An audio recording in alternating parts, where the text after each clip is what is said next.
Incoming prisoners at Bordelais Correctional Facility will be screened upon entry and quarantined for 14 days before they can mix with the rest of the prison population. This is one of the measures in place to slow the possible spread of COVID-19. The inmates are also checked daily during the quarantined period.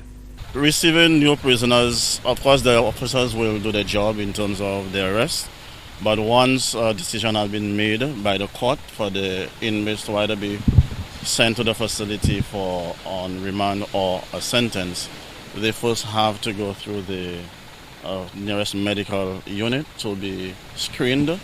And based on the screening, we accept them at the facility. On arrival at the facility, they are issued with their face mask, and they go through our unit, and they are examined by the medical team at the facility again and placed in what used to be the induction area, where we would have kept the inmate there for 14 days. And while there they spend the 14 days there under observation. They are checked every morning for the temperatures and any signs of any symptoms that they may have with regard to COVID. Prison officials have also banned family from physically interacting with prisoners to minimize the spread of the virus. Authorities are currently exploring virtual family visits. All visits are cancelled.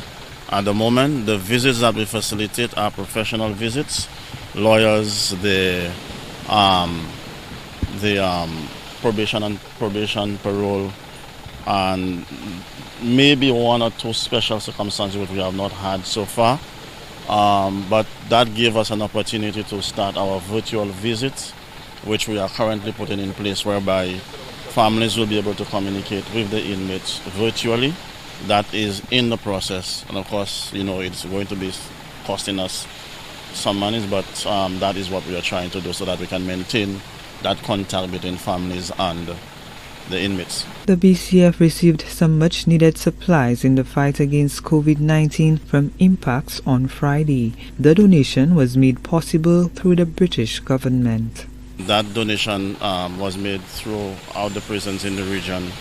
Some of the islands have already received some of these items, and today St. Lucia and Antigua will be receiving their share of the supplies today. So we are waiting the arrival of the aircraft today and to receive our items. Of course, that was supported by, or is being supported by, the RSS. Well, the COVID support items would include things like sanitizers, face masks, and anything associated with COVID. The island recorded its 19th COVID-19 case on Thursday, June 4, 2020, following the latest round of tests. The patient is a cruise line worker.